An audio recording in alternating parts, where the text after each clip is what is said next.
what's up guys? Serena here from thriftiving.com. So today we're gonna do two things in this video. The first part of the video, I'm gonna show you how I installed this smart lock on the door of the shed. This poor shed was sitting around for like 2 weeks and it had no deadbolt. There was just a big hole in the door. So I'm gonna show you how I did my very first project in the shed, putting that in. And then the second part is, at the end of this video, I'm gonna give you an update on what is going on with this shed. You know, I don't know what I was thinking, but in my mind, I thought, oh, the shed will be here 1 week, and then the next week, I'll be working in the shed, and it'll just be complete. It has not been that way at all. And of course, it all comes down to permitting. It's always permitting, right? Anyway, I've got some important updates to share with you, so be sure to come to the end of the video to get those updates. So let's jump into the tutorial now with putting on this smart lock.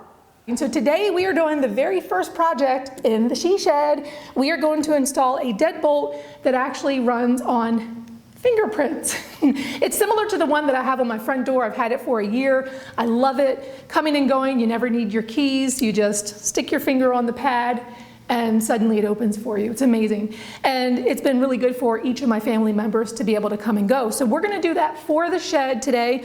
I purchased it for $250, I think. And the only difference from the one on my front door to this one doesn't have a video camera and a doorbell. It doesn't have that. That's okay, I don't need that. All I need is to be able to use my fingerprint. So this is the deadbolt that I'm installing today. This is by Lockley, and you'll see that it's got a keypad here, but of course on the side there's the fingerprint. So whenever you're coming into the shed or to your house, you just literally put your fingerprint there and it unlocks automatically.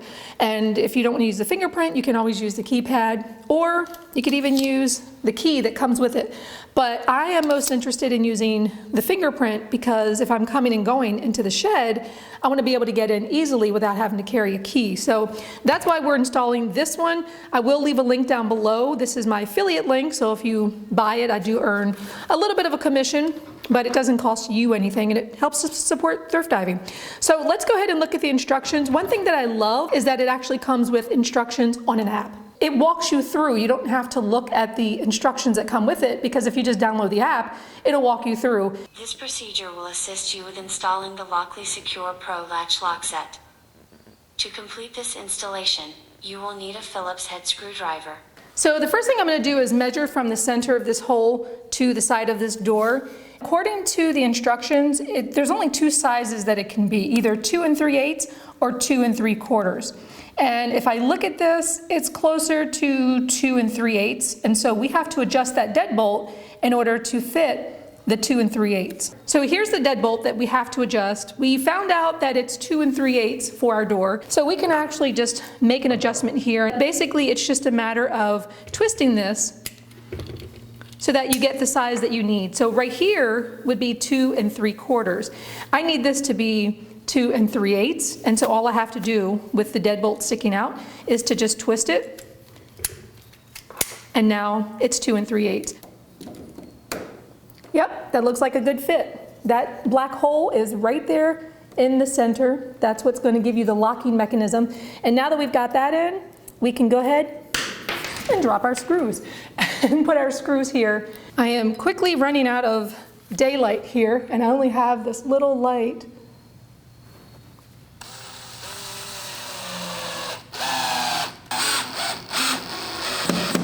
Okay, next we're going to attach this outside piece, and we have to peel off this little tag here, this little sticker. But after we do that, before we put it on, we want to make sure that this little wire is threaded through the bottom to come out the back.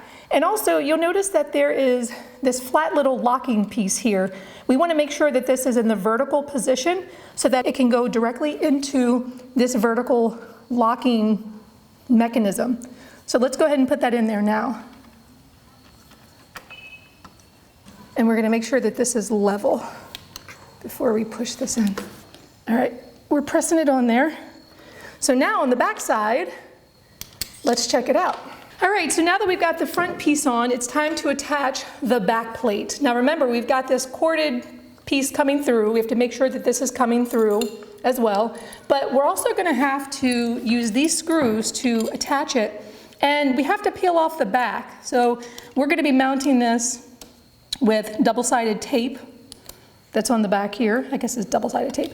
And we want to make sure this is positioned properly, but we don't want to put it on there just yet. I'm going to stick one of the mounting screws through here and just hand thread it, and then stick the other one through and hand thread it, and then very carefully decide where I want this to be. I think that's good. We're just going to use a screwdriver. Okay, so now that we have this plate on, we can attach this wire and get this attached as well. This slides off because we're going to need to put batteries in here. We also have to make sure that the sensor is in place. The sensor is important because the sensor will actually tell us, or it will tell the door lock whether or not the door is open or closed, and it will give you an alert. So there's two pieces. There's one that's attached to the lock, and then there's another piece which is going to be attached probably over here. So we have to make sure that they line up. So let's go ahead and see if we can attach this. You'll know that this is in the vertical position. Let's go ahead and make this attachment.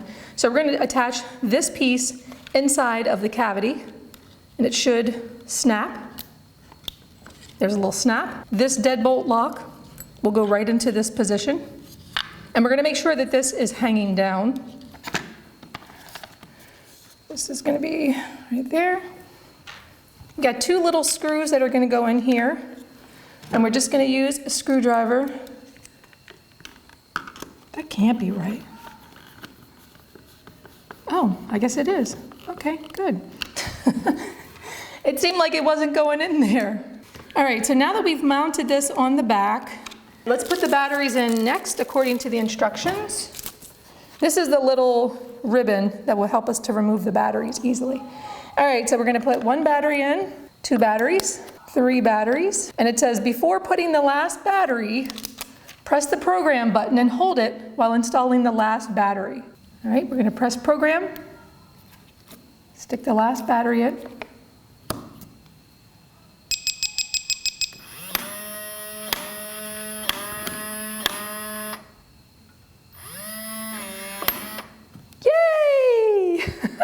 It works. Program button anytime. Programming mode will automatically exit if the keypad is inactive for more than 30 seconds. Note, program button will be disabled once the device is synced to a smartphone. All right, we're going to put this sensor on here. We're going to make sure that these 2 tabs are lined up.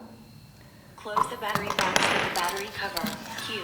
Secure it by fastening the battery cover screw at the top. Oh, and there's a little screw. Okay, so there's a little screw up top. We have to put that in. All right, so now we're going to test to see if this will actually auto lock. So as I'm closing this, there'll be a timer, and you can adjust the timer to decide how long you want to wait for this door to lock on its own. I think right now it might be like 10-15 seconds, and once it starts to detect with the timer, it's going to lock. 5, 4, 3, 2, 1. Boom, baby. I love this auto lock feature because whenever I'm coming and going in the shed, if I'm going to be leaving for any amount of time, I don't necessarily have to lock up the shed. It'll automatically lock on its own. And you can adjust it so that, let's say, it will only lock after 3 minutes or 4 minutes or 5 minutes. You can do it that way. All right, so what we actually need is an activation code in order to connect the lock to the app. It does come with the set, so make sure that you hold on to that card and you do not lose it. Okay, so in the app you can see that I've got our front door, which we installed about a year ago, and now we've got the new lock, which is Serena's workshop. So I can go in there and I can see the log. If I click log, it will tell me the history. Of course, right now there's no history because we haven't done anything. And it'll give me access so I can put a new user. If I wanted to give access to my kids or give them a password, I can do that. So I can go up here for fingerprints and add a new fingerprint. Let's go ahead and do that right now. Record the fingerprint. All right, so now I got to put it on there again. Usually it'll take you through a few times because it wants to make sure that it has the scan done properly. So it scans about 6 times and now it passes. So then I can have my husband come out, do the same. I can have my kids come out so that everybody would have a passcode with their fingerprint to get into my workshop. Sweet. Whenever you want to lock the shed, all you have to do is touch the panel. So if I touch this, I'll do it again so you can see. So when I close this door, if I'm done for the evening, I want to lock up the shop, all I have to do is touch this and it'll automatically lock. That is a huge time saver. You don't have to, put your key in and turn it in order to lock the deadbolt. So I really appreciate that. Get out of here, bugs, get out. Okay, are you ready? Let's try this. You will hear it lock.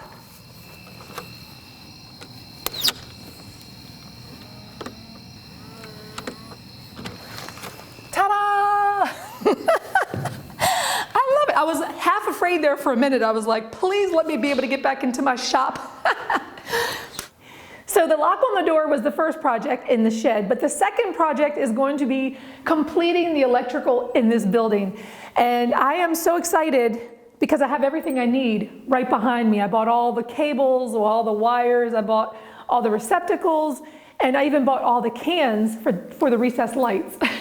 So I am excited, I'm ready to go. I just have a couple other things to do this week that's not shed related, and then I can jump into all the electrical stuff next week. But here's where I've been tripped up. I have been trying to figure out, how do I get enough insulation in this building? All right, here's the problem. So in my county, which is very strict, if you have a mini split, which is one of those units, and you can see from the tape up here on the wall, that's where I want to have it. But if you get a mini split, that means your shed is now conditioned space. Well, when you have conditioned space, according to permitting, your walls have to have an insulation of R19. R19 doesn't work very well when you have 2x4 framing, which is what I do because I have a shed. So what I'm gonna have to do is probably do one of two things. I probably am gonna have to do a 3-inch closed cell insulation, which is very expensive, and honestly, the off-gassing and the environmental factor, I don't know if I want to go there. And then the other option is to just do the R15, and it's going to be much easier to install, but you then are pretty much confined to just having like a portable AC unit and a portable heater. And I didn't want to do that. I've got a lot of skylights in here, and I have a feeling next summer I'm going to be roasting my butt off in here. So that's not what I wanted to do. I wanted to go with the gold standard, putting that mini split in here. Lots of decisions. These are things they never tell you when you get a shed. All right, so let me take you behind me because I want to show you all the stuff that I bought for the electrical that I'm going to start on next week. And remember, I am actually under the advice of a master electrician. So please don't think that I'm just a DIYer who's going to be running a bunch of conductors in my shed. I do have a professional who is advising me and making sure that I do it all. And I've got an electrical permit. So let's go over here to the workbench. So these are the recessed lights that I bought. And I'll be honest with you, I've never put recessed lights in before, so I didn't know what to buy. When I was talking to my electrician who's overseeing this electrical work, he advised that I stick with the brand called Progress. And that's what I bought. They were like maybe $17 each, which I think is a little more expensive than some of the other brands like, is it General? No, not General Electric. Oh gosh, what's the brand? There's a cheap brand that you can get from like Home Depot and Lowe's, and that's not this brand. This is a little bit more expensive. And another friend of mine was telling me that I should have gone with just the flush mount LEDs that once you put the drywall up, you literally just cut the hole, plop it up in there, boom, you're good to go. But I figured since I already have the open trusses, why not just get the cans? So for those of you who have put in LED lights with recessed lights, what do you recommend? Because I think this is okay, but I probably am just kind of shooting myself in the foot, making it more difficult for myself. All right, so let's look at the lights that I bought for the exterior. These lights I absolutely love. I have the bigger version of them on the front of my house. And what I like about these is that they turn on when it gets dark. So all you have to do is flip the switch on and it'll just automatically come on every single night without fail as soon as it gets dark. And they're LEDs, no bulbs to replace. These are about $79 each, and I bought 3. So these 2 will go on the front and this one will go on the side. And then of course I had to buy some switches. A couple of them are 3-way switches so that I'll be able to turn the lights off and on at different locations. Got to have a motion sensor. I am not coming into this shed with it dark because it gets very dark out here. I've got a bunch of looonnggg boxes here. These are for the outlets, the receptacles. And I think I only counted that I needed maybe 25 maybe, but I just decided I'm just going to buy 30. Just buy extra because you never know when you may want to stick an additional outlet or receptacle somewhere else. They're just going to be mounted literally like that. Take a hammer, hammer them in. They're pretty simple to install. Now I also had to buy some Romex. This is, oh gosh, this is so heavy. I swear I could probably do a workout with this. But this is the 12-2. So this is the 12 gauge, and it just depends on the size of your amp. So this is going to be used for, the yellow one is going to be used for all the receptacles, which are going to be 20 amp circuits. I've got the 14-2, which is going to be used for the lighting. So the white one will be for the lighting. And then I've got, like I said, a couple of 3-way switches, and that's where you've got to use the 14-3. And the 3 means that there's 3 conductors inside. So just a little bit of electrical that I learned in my electrical wiring class. I feel so fancy when I'm like, oh, that's Romex, that's 12-2 Romex. I feel so fancy. But that's one thing that I learned.